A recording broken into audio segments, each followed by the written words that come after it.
Ben?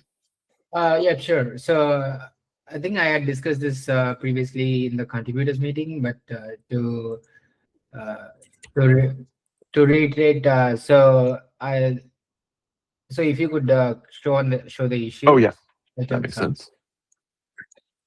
That's a good idea. I can do that. Oh, wow. Oh wow. Okay. But yeah, you can just give the summary. I guess. Well, yeah. Let's see. So solution one. Yeah, with the config map, and then solution two. Yeah. Cool. Is there something specific, or you can also share? Do you want to share? Sure. Okay.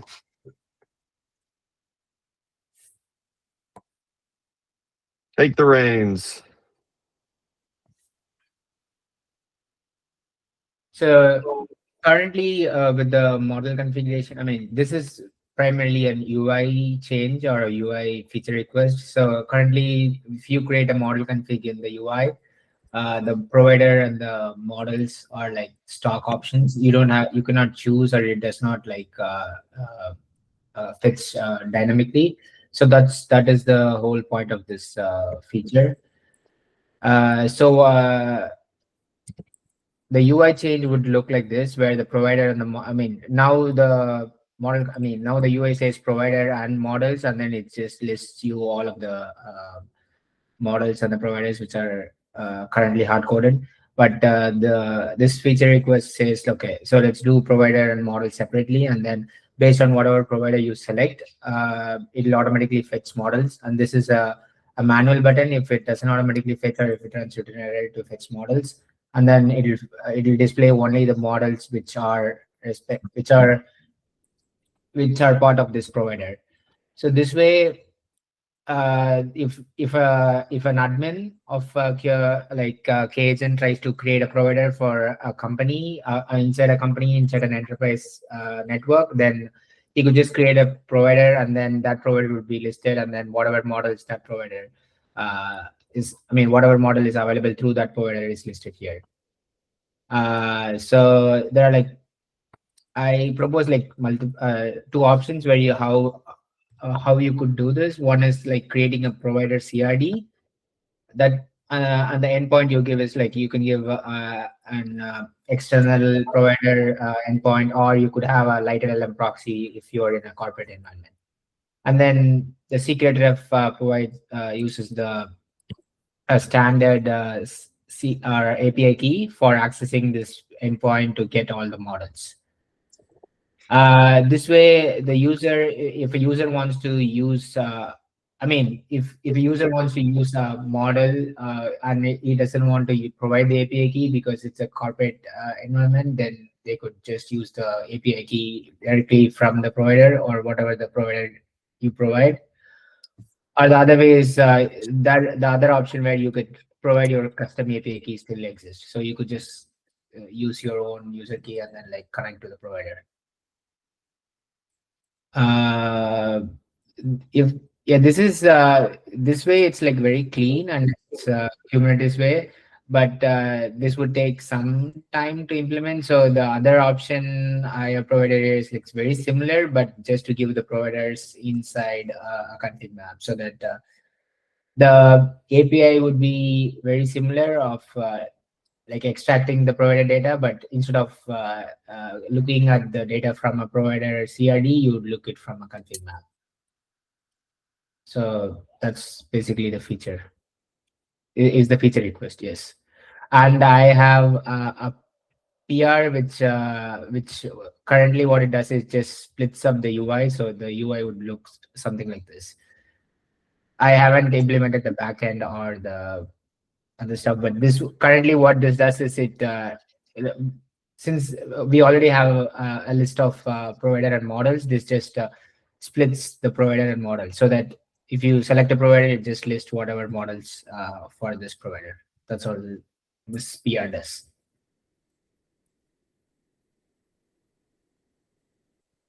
I think Awesome.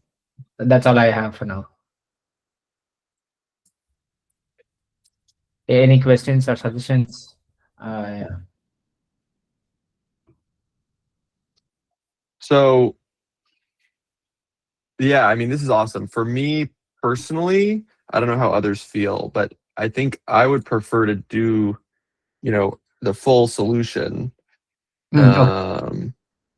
So just, get, yeah, personally, I would prefer to do the full solution and to go the CRD route because I think this is something that's going to be useful to everyone, rather than, trying to, 2 parts of it. yeah. Yeah, it makes sense. Okay, I didn't know which route to go to. So that's why I didn't like implement the backend. But yeah, if we want to go with the CRD route, yeah, okay, I will try I to mean, do that. what do others feel? That's my personal preference. I'm worried about backwards compatible for this. It doesn't So change anything for the current approach. basically, okay, I assume if I understood correctly, the option 2, right, is the CRD approach. So with that approach, we introduce a provider resource, customer resource, but user can still continue use model config, and Right. then leverage provider reference if they choose to, or they could have the provider continue declared within the model config. Is that correct? Right. Current configs will not change. The model config would still work the same way. This is particularly for, I mean, this only changes the UI, but this could be extended. I mean, a model config CRD can be extended to use the provider CRD, but currently it need not use that CRD. And it does not break back compatibility. Okay, thanks for that clarification. Yeah, no worries. Dimitro, see your hands up. Hey, yeah, I see a small issue with coupling this provider and API keys in a way because like imagine you are calling provider via AI gateway, right? And you don't have direct access, you don't have access to fetch the model list and all of this, right?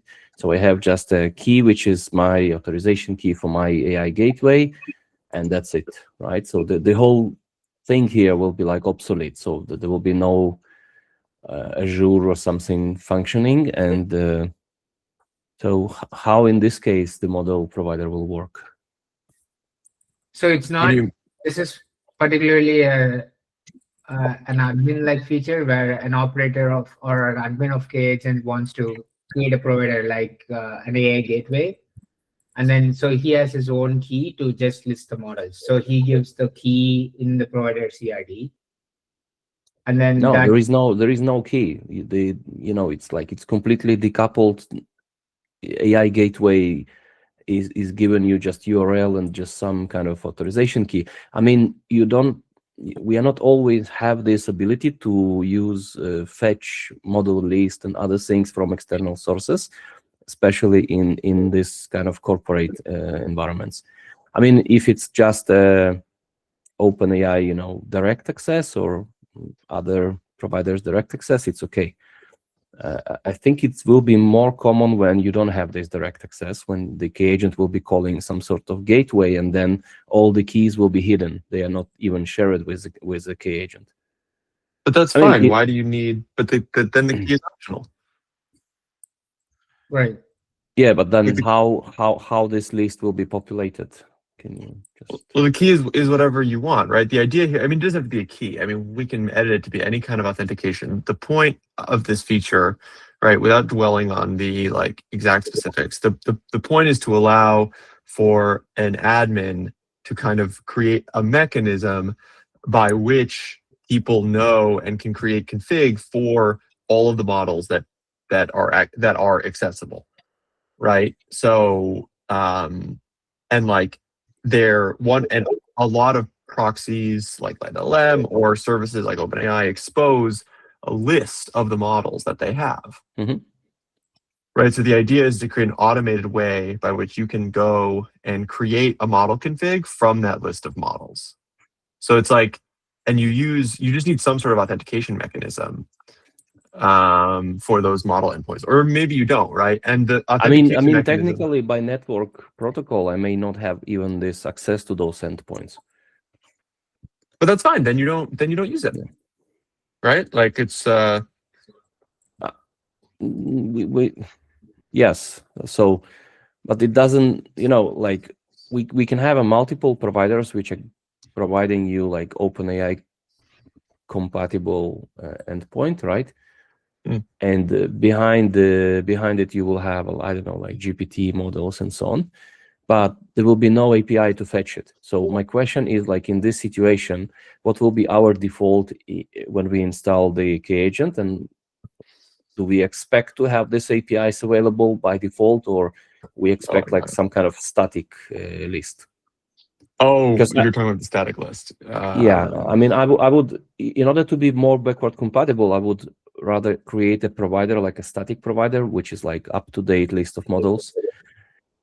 I mean, this is my point of view. But then whoever needs a dynamic list of models, it can be done, like as a feature flag, because I don't think this is the most common case. But I don't think like this. It shouldn't affect, right? Like I was saying to Lynn, it should be it should be fully backwards compatible, right? If you don't want to use a provider, then don't use a provider.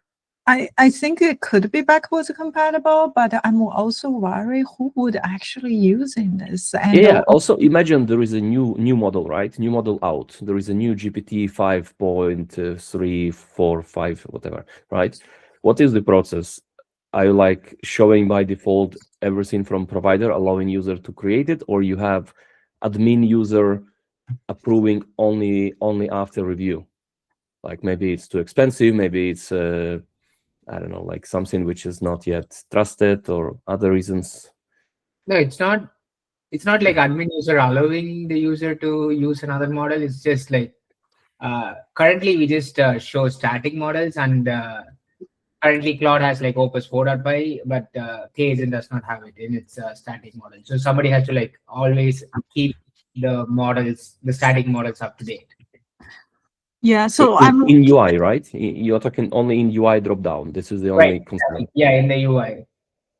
Yeah, so I'm looking at this from a usage perspective. So if I understood correctly, what you are proposing could potentially be done today, but maybe the YAML is a little bit more complex, right? So I declare model config for each provider and for each model within the provider.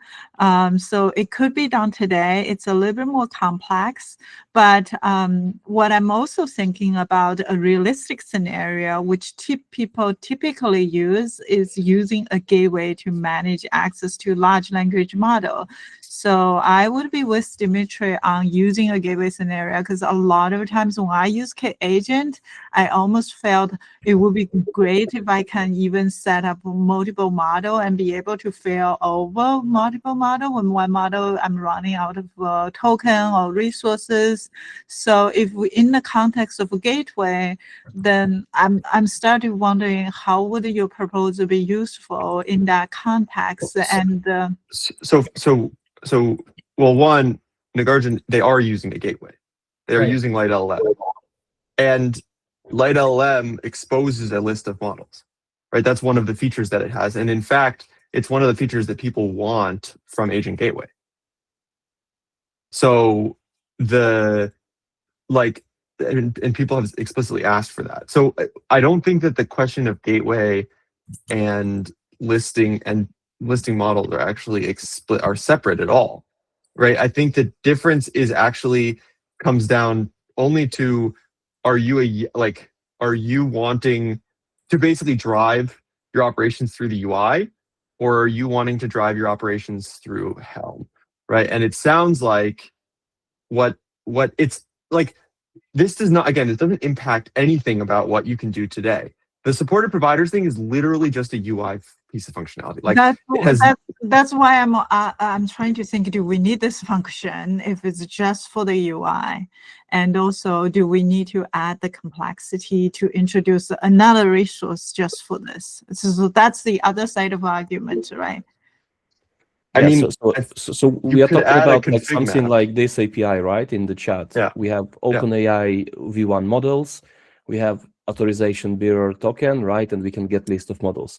So we're trying to solve the problem that we can fetch somewhere in the background a most recent, let's say, list of models, right? And make it up to date, right? Yeah. So essentially, I don't want to release every time a new version of Kagent just to have a new version of model, right? No one wants that. Maybe Yes. you have it already tested, everything works. You just want to be able to say, okay, I have a new model, let's make it available in my dropdown, right? So this is something that may have two parts. One, which is kind of like a coming from the build time. During the build time, we will always fetch it and package it, and we'll put it there for offline use, right? And then eventually, if only I have access to this and all the tokens and bearers available, and I am directly accessing the OpenAI, I can fetch additional models, or I can fetch them with a custom provider if I use my custom provider on top of the static list, which is coming from the build time, right? So I will always fall back to the static, and on top of it, I can have my very fancy new models if I'm not up to date. And then next build, you will always be like catching up the eventual consistency, right? So you will always be up to date with the list. I would say something like this may work better. Yeah, but why would you want to like always add your model static? Why can't it be dynamic? Because I run like air gap environments. I don't have access to those APIs completely. Yeah, this Right. is optional. So if you are running in an air gap instance, this won't work. Yes.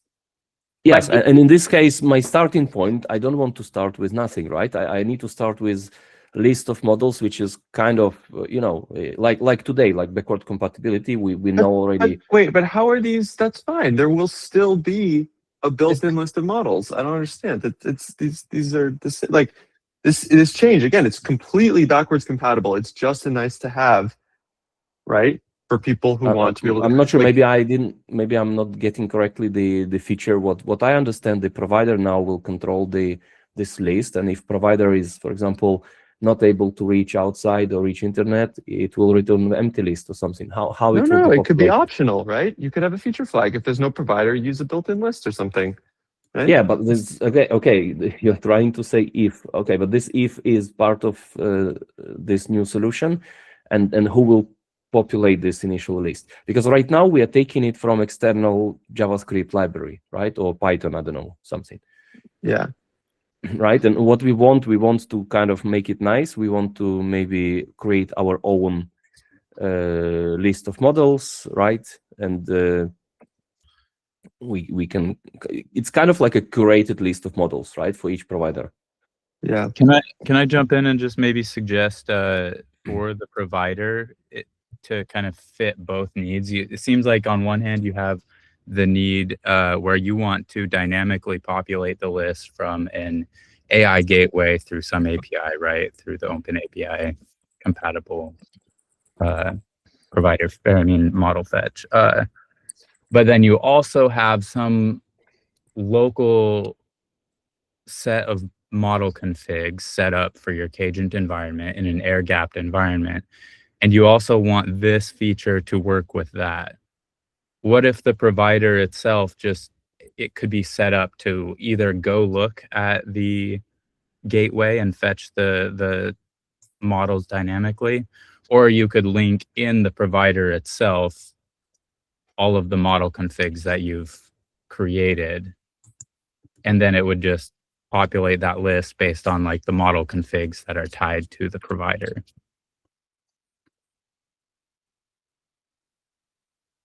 Is that kind of addressing the That's almost what we are currently discussing? Yes. So the only question is like how this model static list will be built when, in the build time during release or something, and how this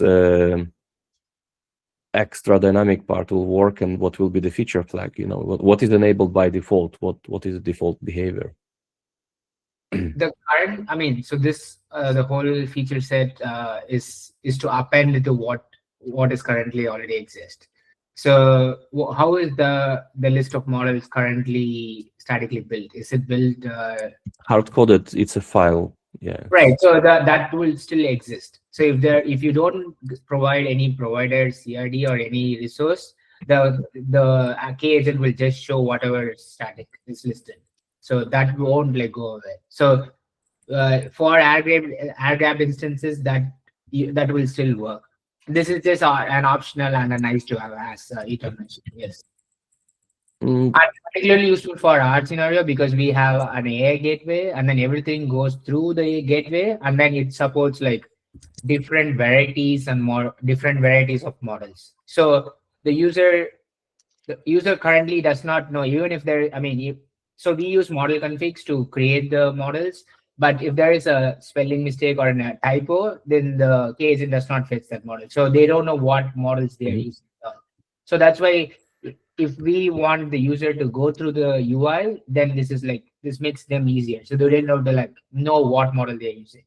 They just select whatever model they want. Yeah, I totally agree. I understand the motivation, and also if we use agent gateway, you can also use different like aliases for models, right? So you can have like a small, syncing, big, and so on, without directly mentioning the model type, and then on agent gateway you will have a mapping to the actual model, right? So it can be virtualized to those aliases.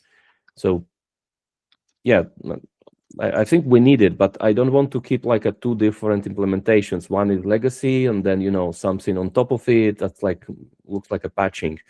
If we go with the clean providers, then we go with clean providers, and we move the list of models to be created during, for example, the build time when we release, and then on top of it, you can have a dynamic fetch of new models or something if you want.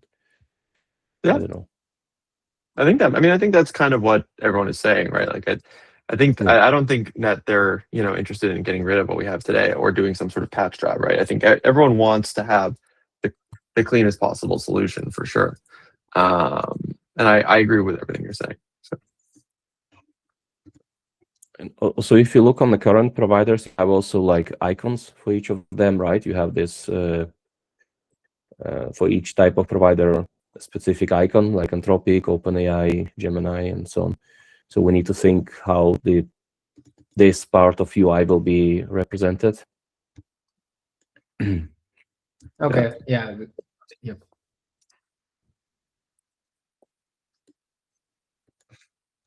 So then to summarize, it sounds like a migration from existing like legacy model lists to a new CRD-based provider model list. Yeah. I mean, I with think no backward matter what, compatibility. right? The current thing we have is not good, right? It's just a map in the pod that hasn't been updated in like a year or something. Yeah. But yeah.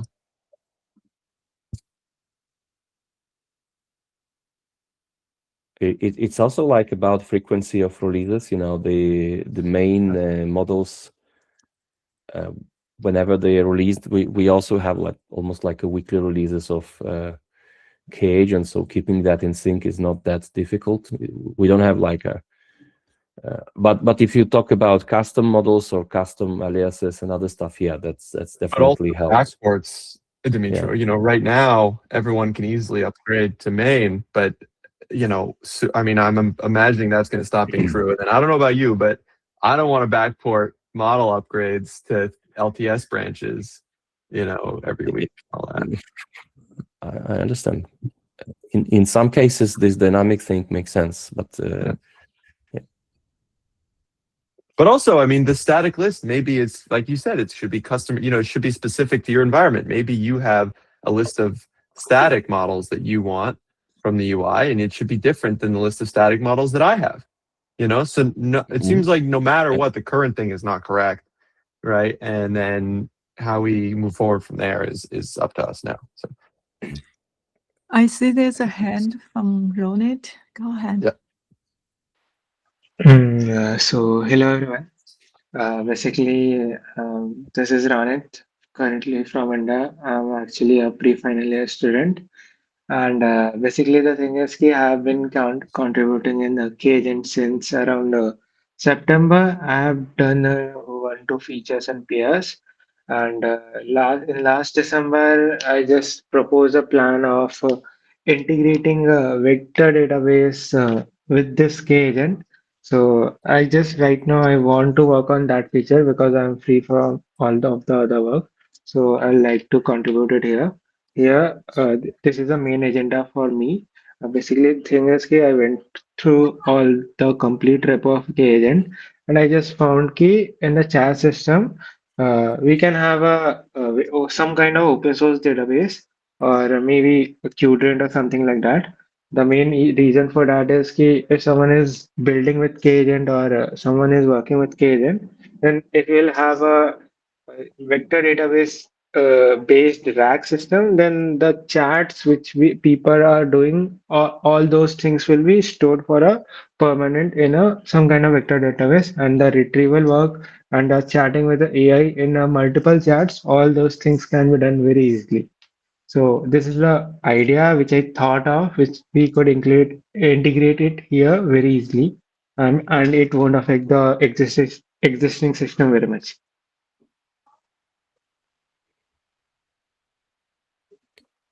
What about the Quadrant MCP? Because I think they already have like available open source MCP, which solving 90% of the same functionality.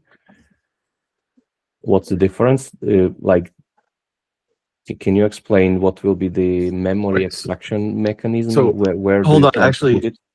Ronit, I'm gonna need Ben already put his item on the agenda. So before we dig too deep, I don't think it's fair to Ben if we Sure. if you want Fine. to put your item on the agenda for next week and we can start with it. But I think for now it's we should go over to Ben because he sorry Sure. about that. So, sorry, we skipped.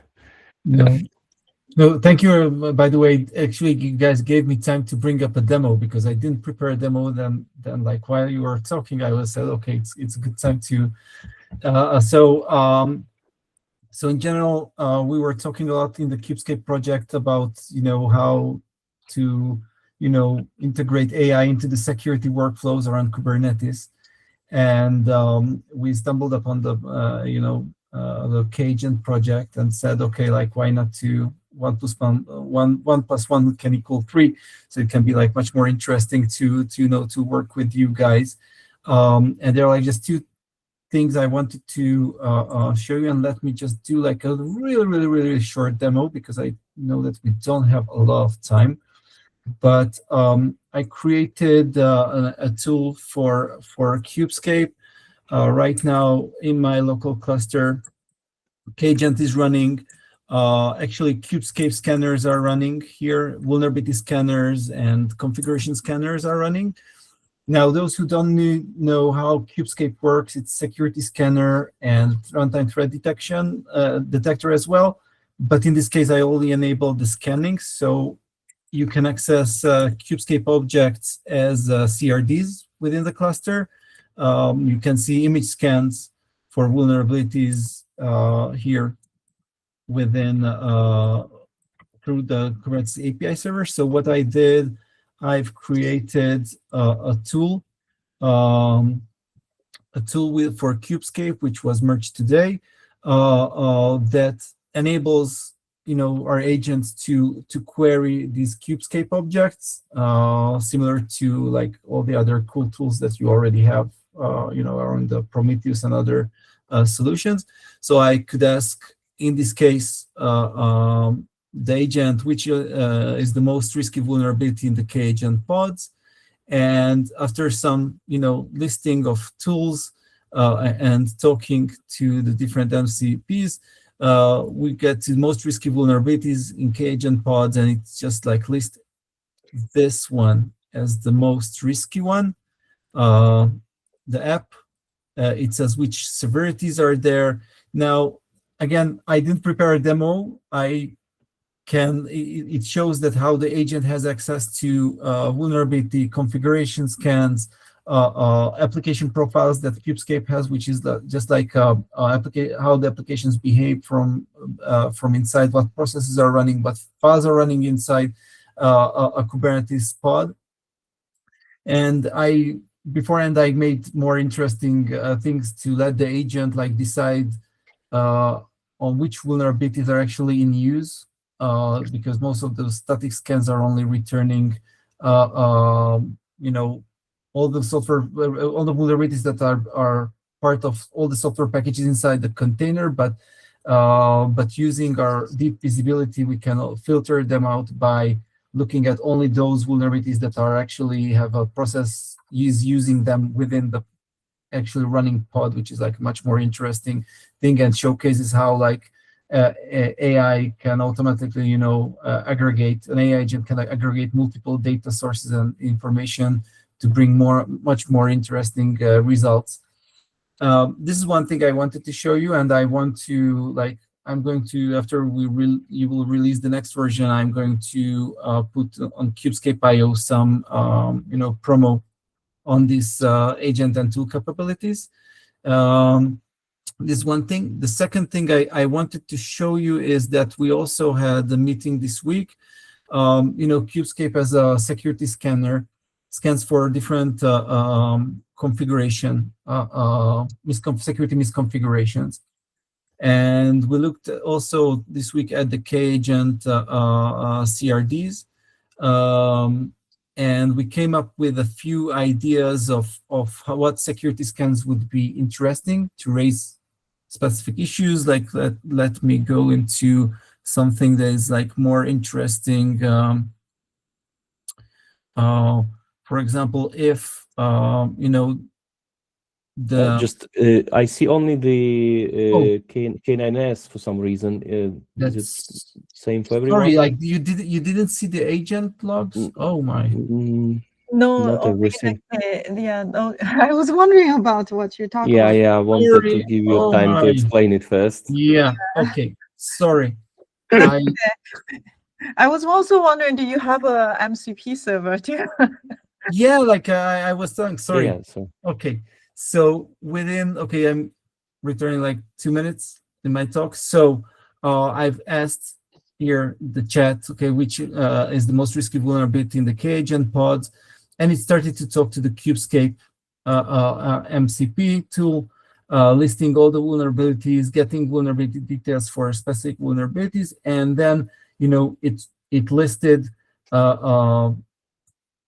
this image within all Kagent pods using the same image, as we know, and we listed that these are the highest severity vulnerabilities, and it said that these are the vulnerabilities that need to be attended within the Kagent ecosystem as it's running inside the cluster.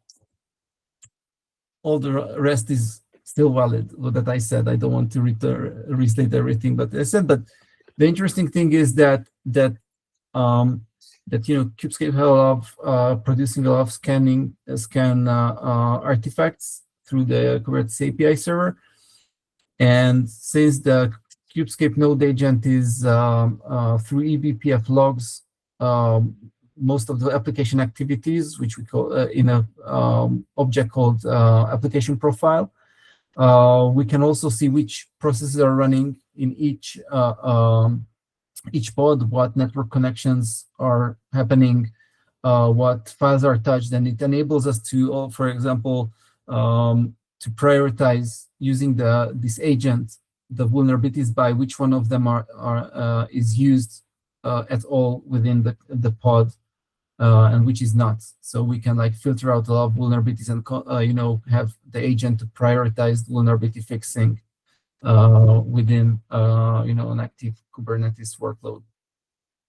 So, does your agent also fix things besides reporting and stuff? So the agent for now is not. I didn't have time to go there, but it would be like something that would be something that we would go by, because I think it's going to be super interesting. Because if I'm going down, I also think that so I asked the agent to create a remediation plan and it started to tell what packages to update and how, and I didn't have any time to check whether it's true or not. So I'm not, I don't know, like if it's just like sounds good or not, but I think that we are providing also SBOMs to the agent through our API. So there are like a lot of information that we can give, and I assume that the more information that we give, the better proposals we can bring here as well. So this is where we are, and we're going to work on it a little more, and we want also to contribute maybe a much more mature agent, a security, I would call it the security helper agent for Kubernetes clusters here. That's one thing. And now back to the other thing which I wanted to show you, and here I'm actively looking for your contribution, guys. So since Kubescape scans for configuration, we thought it would be like super interesting to create detection and scan rules around the agent CRD. Let me just enlarge this. So, for example, looking for control, we are building a control that raises the issue of an agent is allowed to execute code, which is obviously a potential security risk. It's within a sandbox. Sorry. It's within a sandbox. That's true. Having said that, defense in depth, we are. I know. I'm it's a super interesting question, by the way. So all these things are, we listed a lot of things here. How we could detect it based on, we are using Rego as the rule language for scanning Kubernetes objects. We have like multiple ideas here of what kind of detection rules we could declare. I would, since you guys are much better, in the Kagent ecosystem than we are good in the security ecosystem. Anyone who is like interested in contributing and looking into this document, you can find the document within the meeting notes. And any suggestions, ideas, or review comments are really appreciated. And yeah, that's it. Well, this is really, really exciting. By the way, I don't know if you saw it on LinkedIn yesterday. We launched a hackathon that we welcome people to do a hackathon project related to AI agents and MCP. Your project doesn't qualify. I know that was not your intention, but it sounds like a great fit to me too. So it's super exciting to see how you connect K-Agent with Kubescape. I believe Kubescape recently become an incubation project. So congratulations. Yeah, thank you very much. And thanks so much for contributing this. I left a couple comments on the doc, and I definitely want to take more of a look at it. One was just, do you have a perspective on a lot of the situations that you identified on if we should be changing the default behavior to match the preferred security policy, or the fact that it's configurable is in fact valuable and it's a matter of kind of surfacing that to users? So, so I guess that, for example, you mean that we are launching agent pods without security contexts, and these kind of security configurations are missing by default. I think that it's not good, definitely. I think that actually, like that idea, we want to suggest here a baseline. We're going to open a PR and suggest a baseline to the project. So we'll launch agents which are more hardened by default. Yeah. But I think it's a good idea, great idea to leave it also to the user. I always believe that the default should be a secure and limiting configuration. But if someone wants to change it, it's fair to, in different use cases, to enable the user to relax some of the restrictions and hardening. So I think it's okay, but we hopefully like around the next weeks we are going to send the PR on more after we did some analysis on limiting the default agent behavior a little bit more. Awesome. Yeah. And that PR, will it be specifically to address what's identified in this document, or will there be a forward-facing element that says we can more regularly scan as well and proactively identify other potential issues? So in general, it's not forward looking. It's just like, improving the current behavior, because like, again, it's like spawning up pods without as root user and stuff like that. It's not a good security practice in general, but and this is like, I guess, a one-off thing that we should do, but in general, we would scan every definition, every agent definition. If someone is relaxing some of these restrictions, would be caught by the scanner and would be raised as an issue unless it's suppressed. Awesome. Yeah, no, big thanks for contributing to this. And I definitely look forward to reading the document a little more thoroughly after this. Thank you. Can I ask a quick question? I know the instance of there's another project called Falco. Can you explain quickly is this in solving the same problem as you guys? So it's a great question. So Falco is not so Kubescape is a security platform which covers posture things like vulnerability scanning and configuration scanning, things that Falco is not covering. We have also like very wide compliance coverage, which I don't want to bore you with right now, but CIS and other best practices are covered by our scanners and frameworks.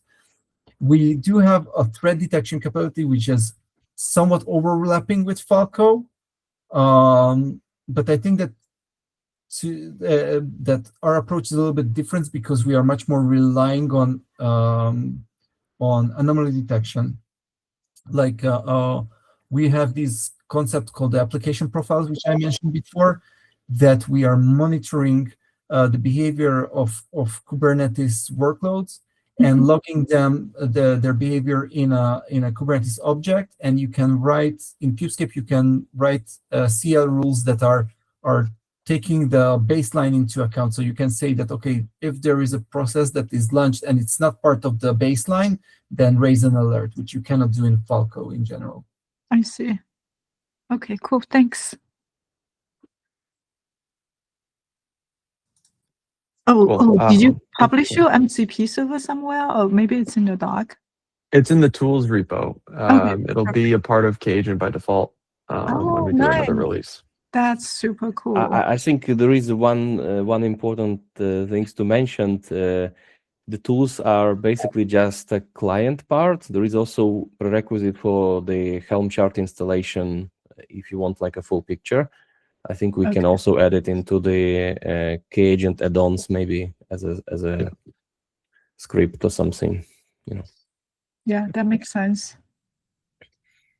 But I totally agree about CIS benchmarked and all of this security context. I think currently the controller is creating all the agent pods. Just it was a very basic deployment.